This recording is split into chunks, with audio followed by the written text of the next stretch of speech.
صلاة العشاء فهل أقضيهما سرا أم جهرا؟ میری دو نمازیں چھوٹ گئی، دو رکعتیں چھوٹ گئی ہیں عشاء کی. فاتته بعض الركعات في الصلاة فالصحيح أن ما أدركه المسبوق مع الإمام يكون هو أول صلاته.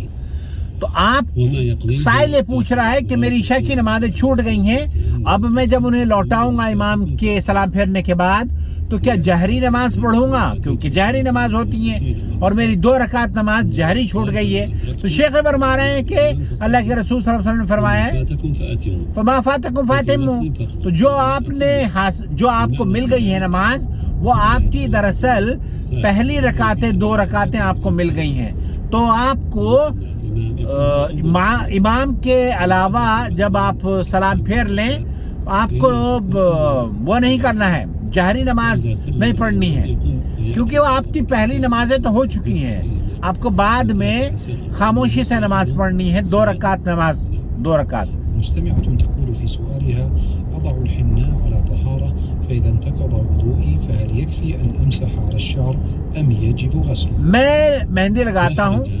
المرأة أن تمسح على رأسها عند الوضوء وإن كان على رأسها حناء، وكذلك أيضا يقاس أيضا من يضع على رأسه ضمادات أو العمامة أو شيء تضعه المرأة على رأسها وهي تحتاج إلى ذلك فإنها تمسح عليه. عورت اگر مہندی لگائے ہوئے ہے تو اس پر مسح کر سکتی ہے، لیکن اس کے اتارنے کے بعد آپ علیہ السلام ثابت ہے. حديث سلمة رضي الله عنها وهي تقول للنبي عليه الصلاة والسلام تقول إني أشد شعر رأسي فتسأله أفأنقضه. تو پہلا جو سوال تھا وہ یہ کہ دو رکعت نمازیں جو عشاء کی نماز 4 رکعت امام کے ساتھ پڑھی اس نے، تو آپ علیہ السلام نے فرمایا ہے ما ادرکتم فصلوا ما فاتکم فاتموا، تو جو آپ کو مل جائے اس کو آپ پڑھ لیں اور جو آپ کا چھوٹ جائے اسے آپ لوٹا لیں. تو آپ نے 2 رکعت جو پڑھی تھی وہ آپ کی پہلی نماز ہے امام کے ساتھ، پہلی 2 رکعتیں ہیں، اور بعد میں جو آپ سلام پھیرنے کے بعد پڑھیں گے وہ 2 رکعت آپ کی دوسری ہوگی. وأحيانا أردهم وأقول لا يوجد عندي والحقيقة عندي شيء يسير فقط يكفينا في البيت، فهل تنطبق علي هذه الآية الكريمة؟ نقول للسائل إذا غلب على ظنك صدق من جاء بهذا الطلب والسؤال تبين لك أنه محتاج فإنك تعطيه ولو شيئا يسيرا.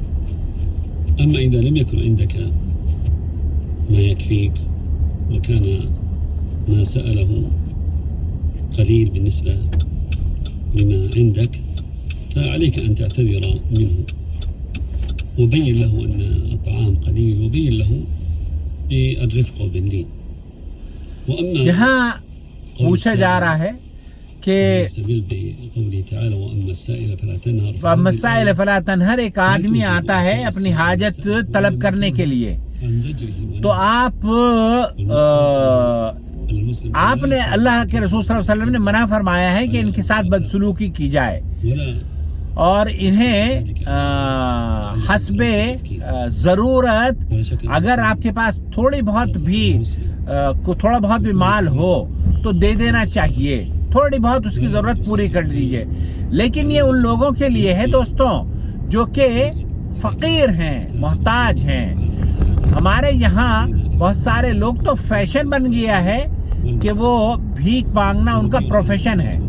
تو ایسے لوگوں کو بھیک دینا تو معاشرے کو تباہ اور برباد کرنے کے مترادف عمل ہے.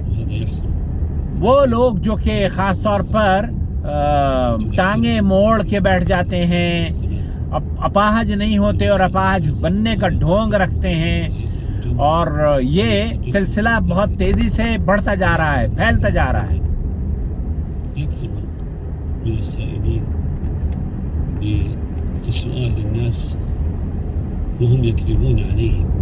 یہاں بہت سارے لوگ شیخ فرما رہے ہیں کہ اس پروفیشن کو بھی باقاعدہ طور پر استعمال کیا جا رہا ہے اور لوگ بہت بڑے پیمانے پر اس سے جڑتے بھی جا رہے ہیں. ہاں کیونکہ آسان ہو گیا ہے, 2000-3000 روپے کما لیتے ہیں دن بھر میں. يريد أن يتصدق عليه أن يذهب. تو صدقہ اور خیرات غریب اور مسکین کو دینی چاہیے, نہ کہ ان پروفیشنل